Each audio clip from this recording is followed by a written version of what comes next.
Hey everyone, this is John Davidson with another DLC Drop podcast, this time with my friend Jason Hines. I met Jason when he was at Red Bull. He's an incredible marketer, incredible storyteller, super inspiring leader as well. He's going to talk a lot about that in this episode.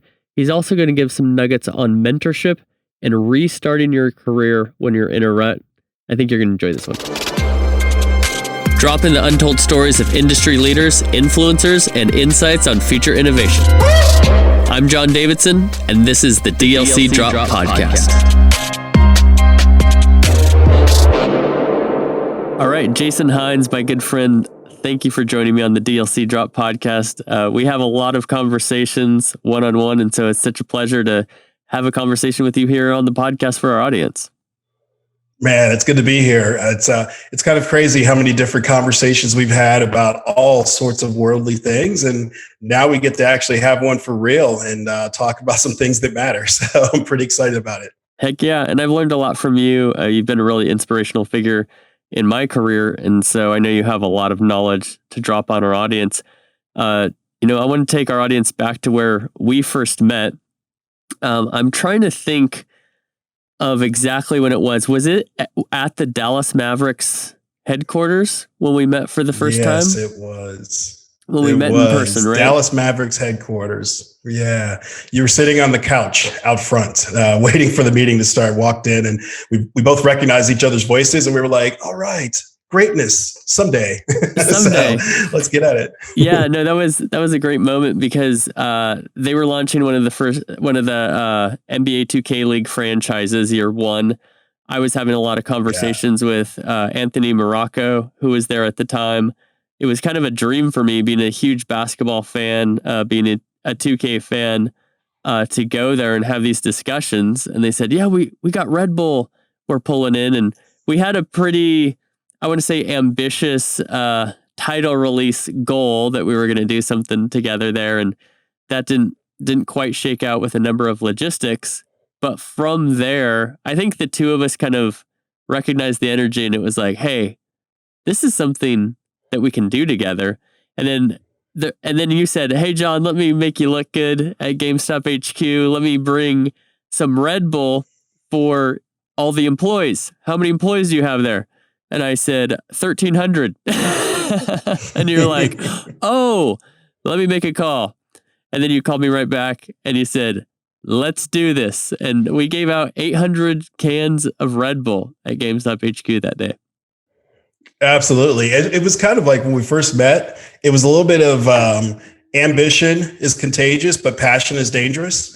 So we were like, all right, Leo, let's try to keep this under wraps. Let's see what we can do. And we were super ambitious for that first go around with launching that with Anthony. And then from there, we just realized, like, okay, harnessed passion is exactly where it needs to be. And we're just going to keep driving until we get something. And, the very first thing I saw was, all right, you guys are working long hours over at GameStop and you guys are grinding and you need a win to look like a hero. So, let me get you some cans in there and, accomplish our goals, accomplish our consumer collecting team's goals, and obviously kept you guys well fueled up. Absolutely. And I guess I should mention too, if anybody's ever seen any of the content I do from my home office, I have a Red Bull fridge in my office, and that's actually from Jason.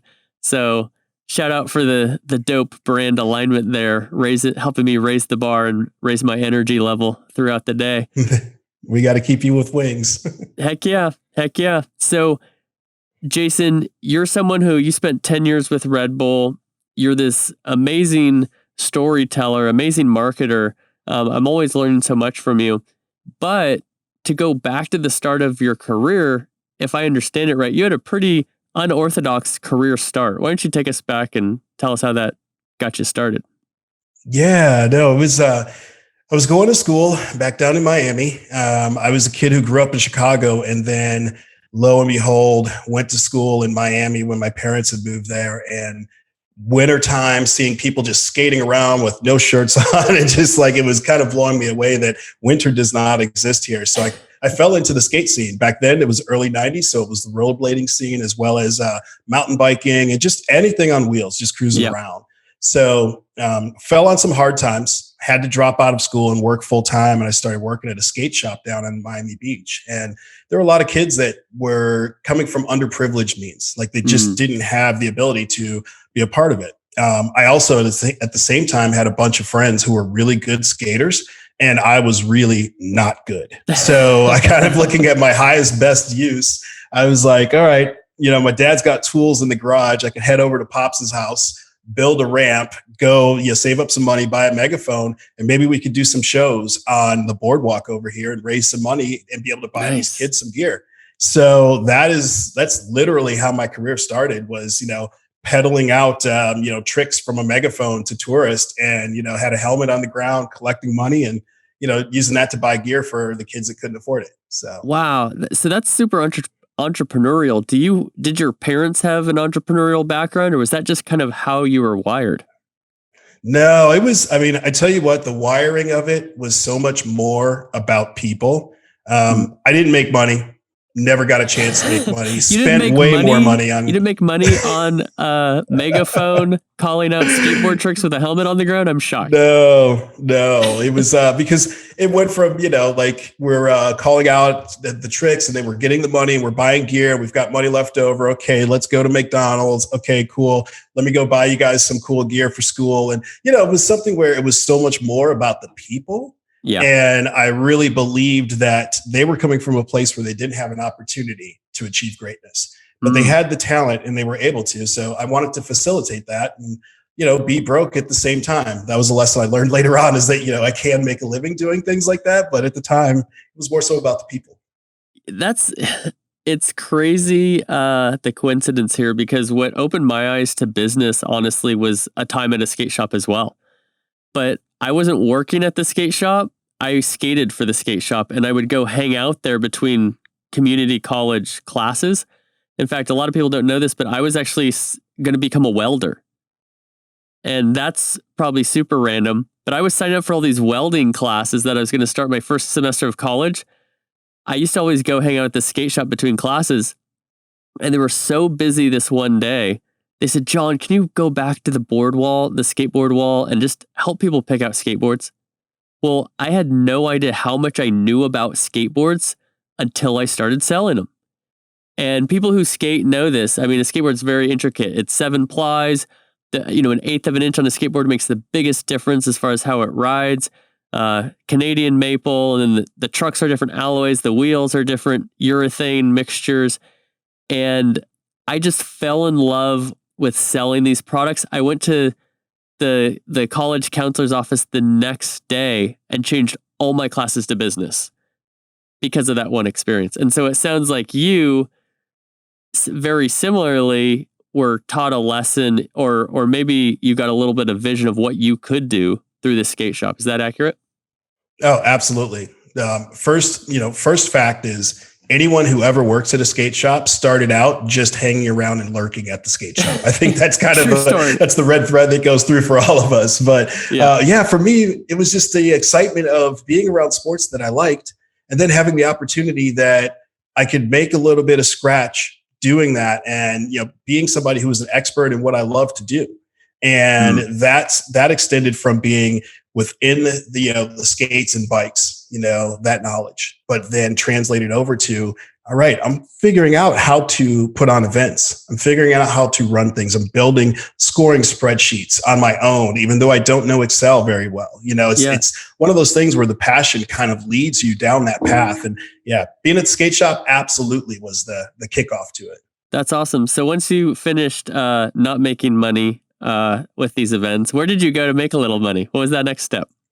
All right. So I did a long stint as a competition director for the X Games, as well as for the Gravity Games that were out back then. Yeah. And as a competition director, I was working as an independent contractor that would put together the teams of people that would actually manage each of the competitions. So, working amongst different sports, as well as some of the times I worked directly for ESPN, managing the competition directors for other sports. So did a long stint with that, and had some real cool projects that were sprinkled in between.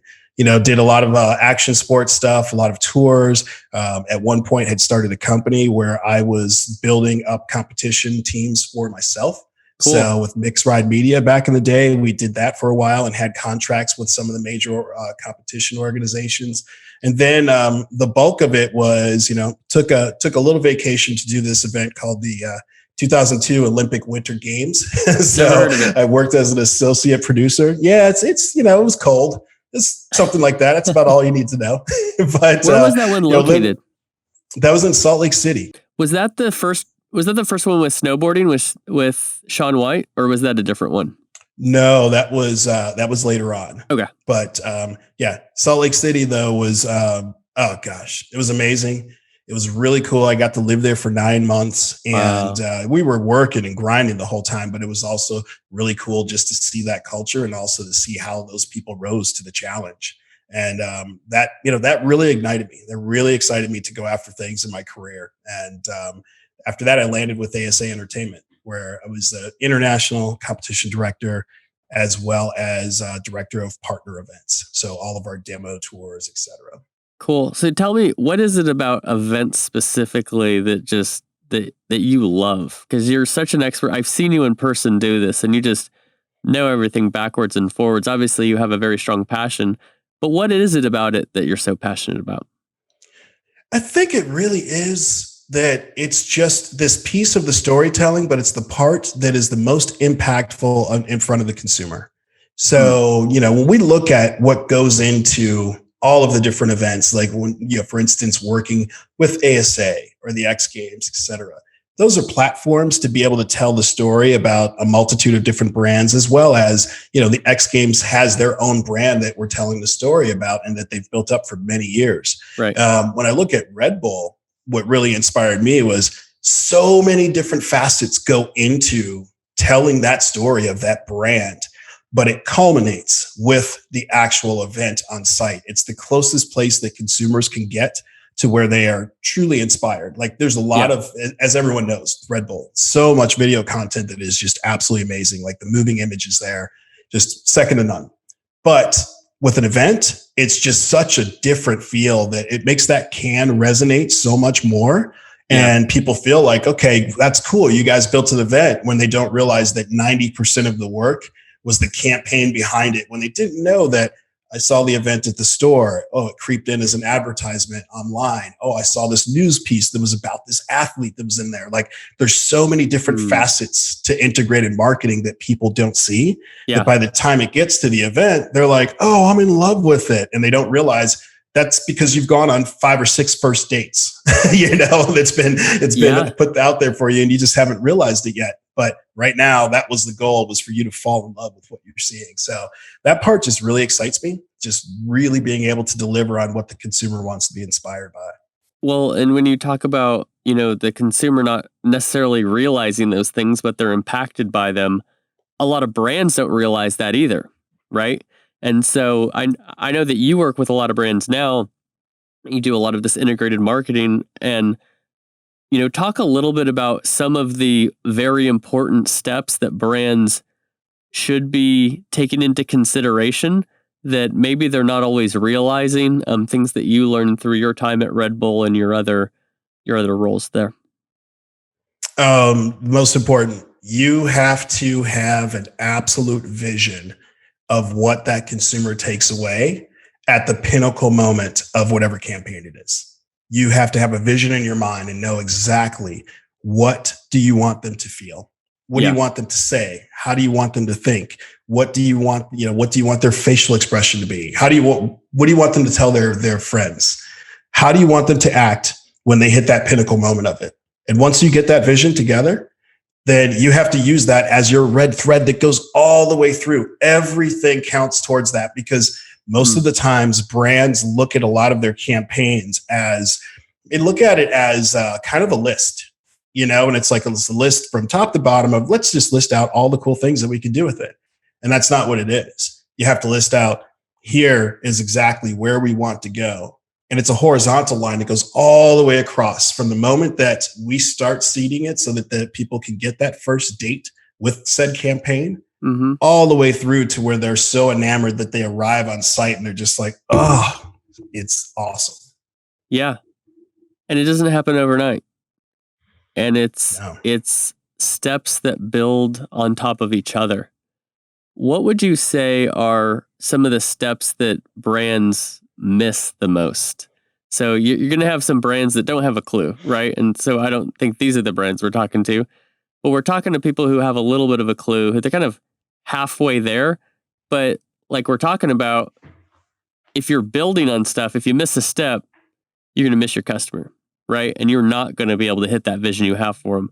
What are some steps that you've seen brands miss pretty often that are pretty important that our audience can take away here? There's a couple of them. I mean, very first one is the very first people that you need to impress with this vision and make sure that they fully understand it and believe in it is your team. You have to go in and speak to your team in a way that is inspiring. Like, you truly have to tell the pinnacle of the story to them, get them inspired. Then all the fluff afterwards is all about, I'm going to show you exactly how you're going to win with your own KPIs by helping us to achieve this common goal that we all have. Too many brands skip that part. A lot of times it's something where it's like, you know what? It wouldn't really be cool if we just did this. All right, now we're going to do this. So we're going to do X, Y, Z, 1, 2, 3. So, John, I need you to do this. And Tina, I need you to do this. And, that's not the way it works. It truly is. We're driving inspiration and we want to be able to deliver on what that story is to the brand. So we have to make sure that everybody is bought in, understands it, and truly gets it. The next thing that we have to do is we have to stick with what that vision is and make sure that every red thread that we have pays back to it. But as leader, you have to understand what everyone needs to accomplish in order to hit their own personal goals within their own department or KPIs. Integrated marketing is not just pulling them in. It's also about delivering on your promise that they will succeed, your promise of success to everyone on your team. So a lot of times those two steps are so important, and a lot of times that's missed. A lot of times that sets you up for, I don't want to say failure. You could still have a decently successful campaign, but there's a campaign, and then there's also where you absolutely move people to where they're walking away like, holy crap, that was incredible. Absolutely. I love your perspective there on the internal team as well as the customer and the brand. Because as I was listening to you talk about it, or I was kind of thinking before you explained it, I was thinking, okay, what's he going to say about the consumer and about the brand? And then you start talking about the internal team. It's so important to remember because those are the people who are going to execute the vision. And if they're not, number one, stoked, and if they're not clear on what that is and how to do it, and they're not empowered by you, the leader, then the brand and the consumer isn't going to receive the things that we're hoping they will. Is that accurate? Totally. That's 100%. Like, here's a good example. If, let's say if it's a certain project, and it doesn't even have to be an event, it can be any sort of campaign type project. It's rolling out a new product. It's anything across the board. If I'm speaking with whoever is directing the digital marketing efforts on there, and that person isn't as bought in and as excited about how this campaign is going to roll out and what that consumer interface is going to be when they get there, then when they're shopping it out to agencies to be able to activate it, they're already off on the brief, because what their brief is going to be about a bunch of numbers and everything, rather than like, okay, cool. You know what? Digital agency. I'm so excited about this. I'm ready to roll this out. Like, here, I want you to see what our vision is first. We got plenty of numbers and everything we could talk about, but just watch this. Yeah. And they roll it out and they pull the digital agency in, and then you get that digital agency bought into, I want to deliver on that feeling for the consumer, Therefore, delivering on that, it's going to look like this all the way through. And if we're doing everything correct, the numbers should work out that we'll be able to, exceed our goals. And that's the simplest thing, because from digital marketing, it truly is a numbers game. It is all about, how can we cast the net and build that funnel so that we end up delivering on the conversion at the right amount. However, if you are casting that net with a super fly ass reel, then that's how you're really going to bring it in. Right. And I think that part is where so many agencies and brands miss an opportunity to achieve excellence. Super interesting. Clearly just the way you're talking, I know you personally, so I know you're a great leader, you're a great motivator of your team.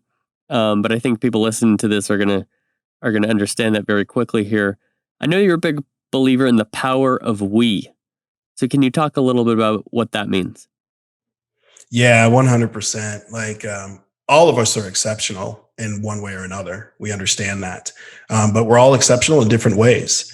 And as a leader, we have to make sure that we find out not only what makes people exceptional in terms of what they do work wise, but what makes them feel exceptional when they're doing it. What makes them fulfilled?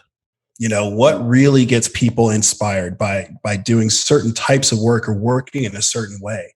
And then we have to manage with that. We have to make sure that we take where this person's going to get fulfillment. Let's truly help them craft their job around that to where they're going to hit it 100%, like they're totally going to crush it.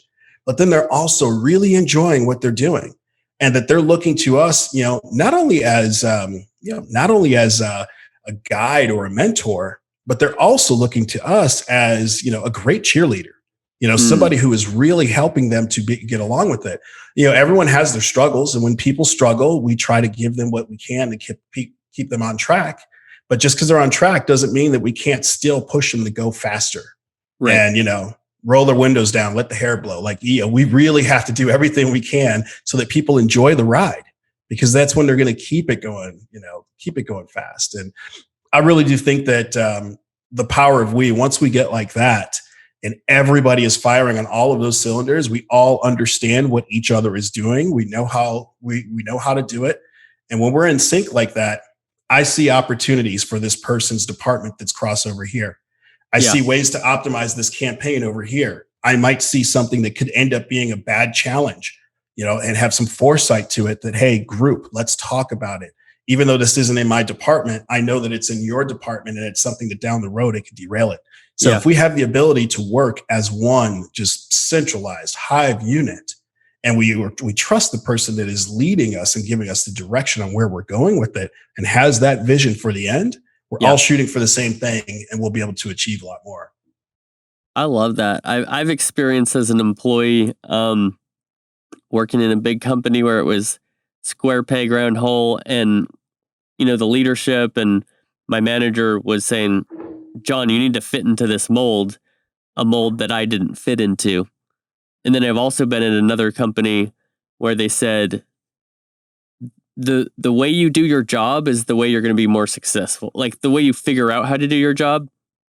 I remember I went on my onboarding with a company. I said, hey, I get a lot of opportunities to do speaking on panels and podcasts and stuff like that. Is there anything I shouldn't say or anything I should stay away from? Do you not want me doing podcasts, whatever? And my boss said, John, the filter for you to understand what you should be doing is what makes you most successful in your job. True. And so, number one, because I was empowered, right? I was so thrilled because I was like, oh my gosh, I like doing these things, right? We like doing things we're good at. Now, also, it was up to me to figure out, my job was business development. So I was like, how can I bring the most opportunities in a way that's natural for me? Well, I'm a content creator. I do a lot of content, podcasts. I have a knack for getting a feature or something like that. And so what I realized is like, oh, if I can have this big website, do a store in our company, that creates marketing materials for me that then I can share. That's just how I naturally figured out how to do that job in my own strengths. Somebody else in that same role could be just as effective, if not more so, and do it completely different in a way that fits their skill set. And it sounds like that's something that you figured out from a management perspective, is almost let somebody figure out what their job is under kind of an umbrella of guidance. And then the weaknesses that person has, through hiring, make sure that someone is complementary to them. Like if you got a big picture person, I'm not the most detailed person, let's be honest. So come on. So when it comes to filling everything out in Salesforce, or all these little teeny tiny details, or, some people are great at that. I need somebody I'm a little bit more out there, front of the crowd, and I need somebody who's a little more, who enjoys being kind of in the background, very detailed, to make sure that they're shoring up my weaknesses and I'm shoring up theirs. Yeah. 100%. You have to put your team together with complementary people to how you operate. You have to, like, it's essential, cause everyone, like you said, everybody's different. Everybody's different in every facet of the way that they operate and manage their roles. Yeah.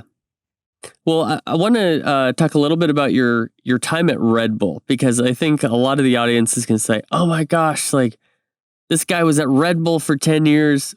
Number one, how did you get there? What did you learn? What was it like working for a marketing company that happens to sell beverages? I want to hear a little bit about that, and understand how that has shaped you and inspired you with what you do today. Okay. Yeah, for sure. It's like, it's inspired me because, man, the people is what it is. And it's not just the internal people that I worked with, it's partners that I got a chance to collaborate with, like yourself. It's the people that I was able to meet in market that truly were fans of all the different things that we do, and the super fans. Red Bull, when I first got in, I could tell you the first 6 months, terrifying, absolutely terrifying. Never been in a place that the pace moves so fast. Wow. With so many different moving parts, but doesn't have a lot of infrastructure to support it. They truly are like, the greatest asset that you have is your mind, and you have the ability to juggle all of these different things and be able to figure it out. So It wasn't like it was a sink or swim sort of situation, because I had an excellent boss, and, he was just like, I didn't bring you in to be a master marketer when you walk in the door. I brought you in because you know how to get things done, and you actually know how to manage these different pieces that go into everything. But you will learn to become an expert marketer as we go. So it was a little bit terrifying and intimidating, going in at first, but had a couple of projects, got some good wins, and then had, the first project that I did was the Human Express, where Carl Meltzer ran from Sacramento to St. Joseph, Missouri. And it was kind of like, all right, you're in, here you go. You're following this ultra runner across the country and trying to figure out how to tell a really good story, and working with the communications team and the high performance team, where they're literally measuring, like, what is his body output every day, and, all the different stuff. And it was just so overwhelming. But once we got past those first couple of events and I hit my stride, then it was something where I was really getting to understand, all right, first lesson is working with the agencies and truly making sure that we're in sync, making sure that it is something like, it's not that you are something that I just hired. You are a part of my team now. We are in it together. This vision that we all have, like everything across the board, we all need to share in this and be able to do it. And, there was a project with Red Bull Game Breakers that there was an absolutely emotional end to what happened for the national championships of it in Dallas. And it was something that I saw that was that culmination moment that I'd spoken about earlier. But it was a project that was very lean in terms of how many people were on it. So it was only a few people that were there. And it really it started to grow when we started, we put forth a plan that, I was very happy to be a part of and be the person that was driving behind it, but put forward a growth plan to keep up with Dallas's population growth, where we wanted to introduce large scale events and projects in Dallas. So that was something where I went from having teams of where it's like, okay, like my downline on this project is, 15, 20 people, to where my downline on projects were, a lot of them were over 100. Wow. And working with those teams, that's when I really understood that the buy-in and really making sure that they understand that red thread, making sure they had that vision, demanding that they were 100% in the know about all the facets of the project. They knew cross-functionally what people were working on. They knew where those opportunities were and everything. But most important was they freaking had fun and that they grew. They Yeah. developed. They learned something. They Mm. inspired themselves. They surprised themselves. They were always coming up with ways that we can go bigger and ways Cool. that I could do my job better. That was what really inspired me for the first half of my career there. And that makes for a really fun work environment when people are, I mean, it's very fulfilling when you're growing, when you're learning, you're working with a team where fun is an aspect of it. And so you're just going to get better work from people when those things dictate better work from people. It also extends out to the relationships and everything, because when we do those projects like that and we inspire people and it's infectious, you end up having things like what happened with our Flutog in 2013, that we started out and we pitched the project to them and we were like, to the city of Irving. And we were like, Yeah. we really want to get you guys on board and everything. And it was just the very first pitch was a story. And within a few weeks, they were like, you know what? We could actually put event messaging on everybody's water bill in the city. And we were like, huh? And they were like, yeah. And we're like, yeah. They were like, absolutely. And then, at one point, somebody on my team was like, the mayor seems like she's really cool and upbeat. We should have her skydive into the press conference to announce the project. And I was like, you're crazy. And I love it. And let's bring it up. And they were like, and yeah, we should. Van Dyne. Yeah. She's a friend. Yeah. Yeah. She did it. So that's kind of where we get to the point where people just start reaching outside the limits to figure out how we can do it. Wow, that's incredible. So, man, Yeah. I'll tell you, Flugtag, I think, is the coolest event I have ever heard of in my life. First of all, I thought, what is the liability on this thing? You have people making flying machines that won't fly, and you're pushing them off a pier into the ocean. It's the sickest thing I've heard of in my life, and super, super cool. How did that generate any buy-in? Like, I can imagine that being pitched a number of times and people being like, nope, we don't want people drowning in the ocean, Jason. Terrible idea. Were you involved with the process, or were you around that process of it getting adopted? Oh, absolutely. So not for the original project, of course, but went through the full gamut of it. I led feasibility for it in Dallas when we were bringing it in. And we looked in Dallas, we looked in Houston, we looked in Austin, we looked in San Antonio, we looked everywhere where there could possibly be a body of water that fit. Yeah. And Irving ended up being the one that, thankfully, from anyone who went to the event, it was in a spot where we had a lot of highway access and, a lot of parking, because we got like 90,000 people out there. Wow. But the feasibility of it is truly, and this is that part that's all the work that goes into it that's outside of the event. We're doing water tests. We're doing EPA tests. We're doing depth. We're looking to see what the rules are for having motorized vehicles out there, motorized, on water vehicles. Yeah. We're looking at parking. We're looking at traffic flow patterns, all the different things, residents, how many different people are there. We're looking at how is the boardwalk built that's around Lake Carolyn? Can it support the platform? Can we have all of those different pieces? Is there anything that we need to look at that we can't get it? Numerous landowners, being able to have hotels to support it. So there's so many different things that go into it before getting there. And then once we do that, if we put together the right plan, and this is for, this side of the team, it would be myself plus the operations vendors that we hire. Yeah. If we put together the right plan, and we go in to talk about operations and how we're going to build this event, and we talk about engineering specs and all of those things. And the very first thing that we do is we lead off with the same damn inspiring story about what we want consumers to feel. We have to get them in that moment so that they feel like, I want to be a part of delivering that, because that is inspiring. Wow. That's really cool. And you're going to bring a whole lot of people to my city.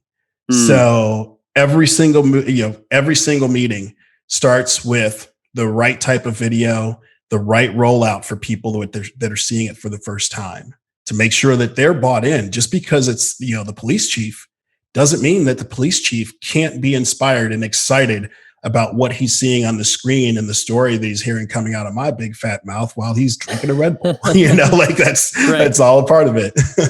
Yeah. What I'm taking away from that is consistent messaging, number one. And number two, regardless of the role, the parking attendant, the hotel, where you might think, this guy doesn't need to know, or he wouldn't care, or she wouldn't care. No, what you're saying here is make sure that you're selling this vision to absolutely everybody. And sometimes I guess there's probably a touch point where that police chief or that hotel manager or whoever is involved, related to somebody, friends with somebody who's an even closer tie, and that word of mouth got to them and made a big significant impact that wouldn't otherwise. Is that accurate?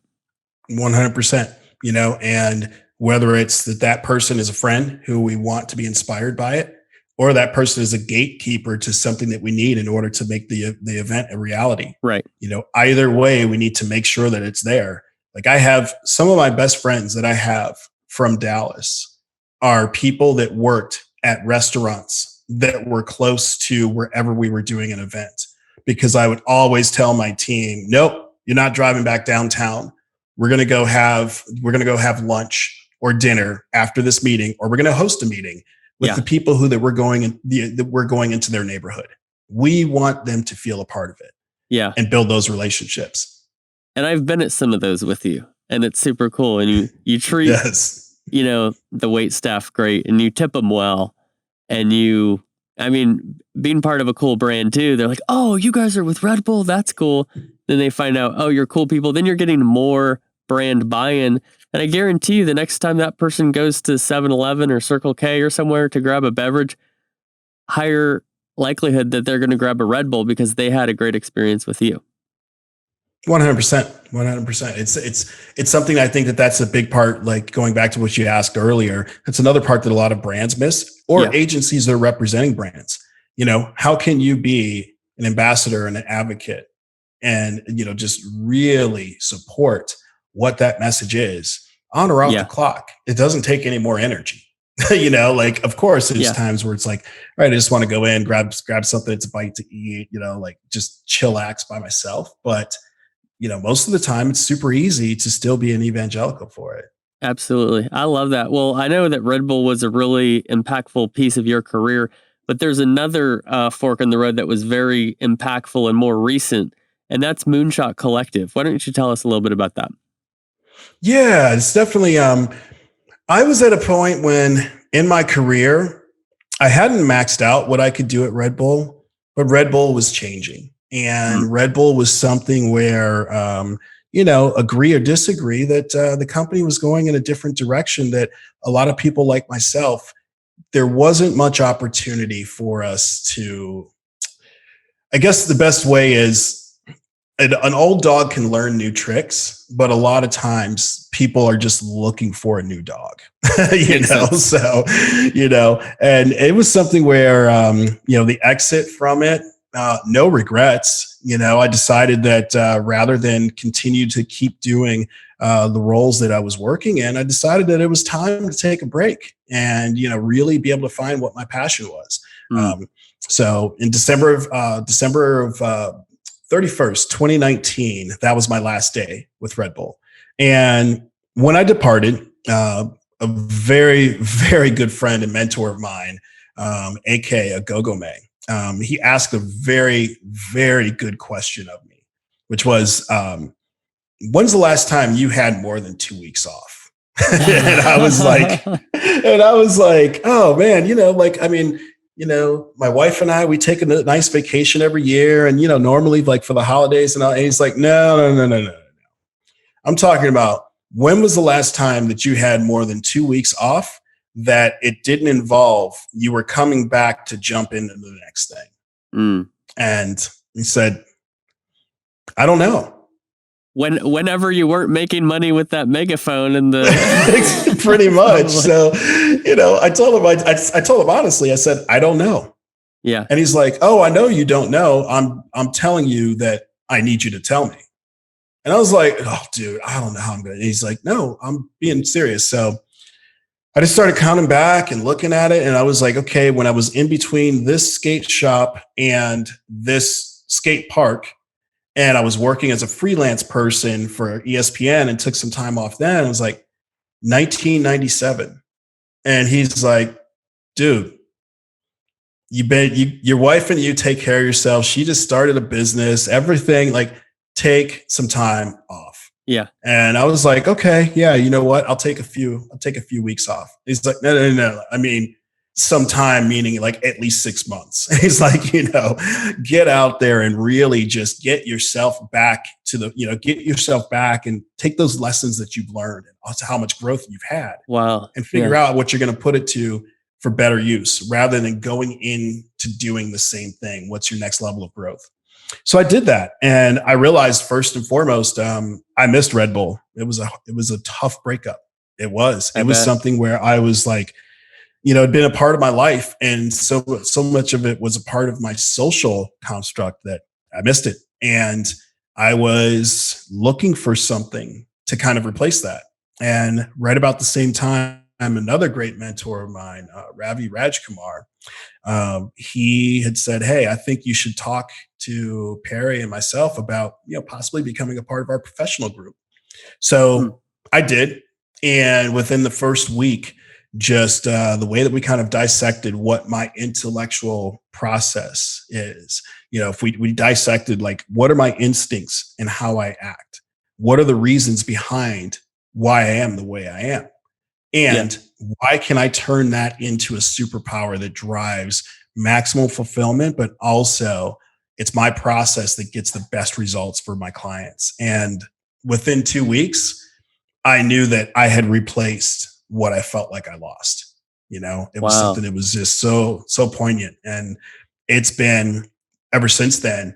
I mean, the organization is my guiding light. I'm really doing so much good work now and really understanding what the process was. Before I had somebody that was, somebody when I was looking for an opportunity to advance had told me that, and I didn't get the role, and had told me that you got to figure out what makes you special, because just being a nice person that people like, that doesn't make you special. That's not a skill.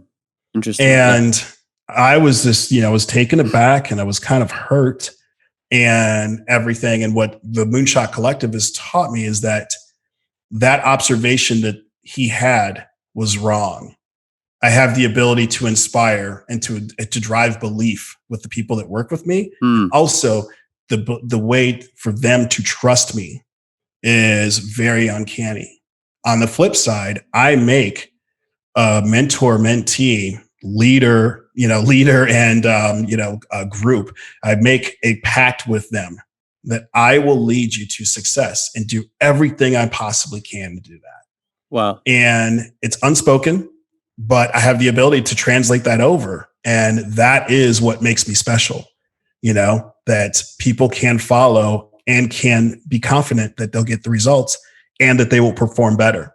So it took kind of dissecting, what's upstairs to be able to understand that that's truly what it means. That's really neat. What I'm hearing from you is a lot of that has to do with mentorship. Number one is you have some great mentors, some people who are pouring into your life and giving you just priceless insights to really help you. So I think one of the takeaways here, I've experienced this over the last year as well. A mentor, a coach, somebody who can be beyond yourself and give you pointers, things to think about, ways to understand things that you couldn't do yourself. The other thing that I'm hearing, and I've experienced this myself, is when you're good up here, the work flows and 100%. you're a lot more productive. You're going to reach your potential, but you could be the most capable person with your skill set, with your experience. But if your head's not right, if you're having a bunch of issues in your mind, if that's not fixed, no matter how far you go, you're never going to reach your potential. Yeah. And the thing too, I'd love to touch on before we end here is I'd like you to give some nuggets to our audience, people who don't have 6 months to reset. Yeah. You had a really interesting experience here. You were with the company for 10 years. That was your identity. That was probably your identity in so many ways that I'm not even aware of. But, LinkedIn, your connections. Hey, it's Jason, he's with Red Bull. I've experienced this when you're no longer with a big brand. And was everybody calling because of your name, or were they calling you because you had a big name next to your name? But can you give a few nuggets of knowledge here for our audience on when you're resetting your professional life? You don't have 6 months, maybe you've got a few weeks. What are some things that we can do to take a great step into the next chapter? I think the most important thing is to understand that our careers are cyclical, and not saying that it's just one big circle, one big revolution, and then our career is over. Our career goes through phases. And as we're going around that cycle, we're starting off that it's like we're going in like, holy crap, what am I into? I'm not sure. You're starting to find your stride and you're getting inspired by the growth. You're hitting your stride and you are like, okay, firing on all cylinders, and I feel great and my team is great, everything. And then you get to the point where you want more. And what people have to realize is that when you get to that point that you are desiring more and you're getting a little bit apathetic, you're getting a little bit, you're just kind of like going through the motions a little bit because it becomes so easy to you and people have depended on you and they're doing the same things. Yeah. That's not the time when you decide to make a change. Decide to make a change and start looking at where those changes are, whether it's a new position or a more challenging career choice or whatever. You hit that as you're growing or when you are firing on all cylinders. Don't wait until it settles in that you're like, okay, it's, I'm kind of bored of this. I need to go for something else. I was just going to say really quick, it's probably a lot harder to restart or take that step when you get comfortable. Oh, totally. Right? If you're used to grinding and then you're hitting on all cylinders and then you're really hitting your stride, you're still accelerating. And so at that point, number one, you're going to need a little time to find the next thing. Number one, but also you're still grinding, you're still hustling. So, because when you go to that next thing, it's going to require a lot of grinding and hustling because it's new, so it's hard. But when you're comfortable and you're relaxed, man, it's really hard to get back up off the couch and start running again. 100%. And you always have to be thinking of that because, like, for instance, my situation, the reason that I left, I performed exemplary at my position and my results were great and everyone enjoyed working with me. We just restructured 4 times while I was there, though. So eventually within those restructures, there was going to be a time where I'd get caught out. And with a company that restructures that much, you have to constantly be thinking of what's the next thing. And I missed on that part. The second thing that's super important is mentorship. And we don't always we always have it wrong that the mentor is, I need to look up to somebody who knows a lot more than me. You're going to have those and you have to have those. Okay. It's a part of it. But peer mentorship, peer support, being able to give somebody a different set of eyes at the way that they're looking at things. When I talk about peer mentors, there's some people that are incredibly successful that are in the Moonshot Collective that turn to me for advice on ways to solve problems. Yeah. At the same time, they give me advice on ways for me to be able to solve problems or seize opportunities or be able to build. And I didn't learn that until I joined this group. Peer mentorship is so important because you have to have people that have different looks at the spectrum than you do. Man, that's a great perspective. That's honestly something that I just learned from you. So thank you for sharing that. When you look at peers, I think something to recognize, a friend I used to work with at GameStop said, John, nobody knows your common sense. So that's one thing. Meaning the things that you naturally know because of your life experience, like the things I know about, well, a lot of things, but skateboarding, esports, marketing, traveling across the country on a road trip. A lot, other people, not everybody knows those things. I know them and they feel natural because that's been my life experience. I think it's a great point that you made, even if there's somebody who appears to be so much further beyond you or a lot smarter or more successful than you. Yeah. They don't know everything you know. They know different stuff. And so they can be looking at you the same way you're looking at them and they're saying, oh, Jason knows all this stuff about event management, or man, the way Jason inspires, I really want to learn how to communicate. I really want to learn how to pull together a team like that. And so I think if we can not let ourselves be intimidated by the success of others and recognize that we are all unique and we all have something to offer, then we're going to start pouring out more, which is more fulfilling, and that's more beneficial to the broader community as well. 100%. Like, don't get mad at somebody's success. Help them grow it, because then you will grow along the way and you will pick up some support from them as well. And we really have to also look at different areas that have a need. I like to say that I'm in the business of people development and storytelling, and it's not agnostic to sports or even beverages. The majority of my income right now is in diversity, equity, and inclusion coaching for companies, because there is a lot to be said. A lot of people are like, okay, well, did you go to school for that? Or, I am a Black man in America who has worked for the majority white companies.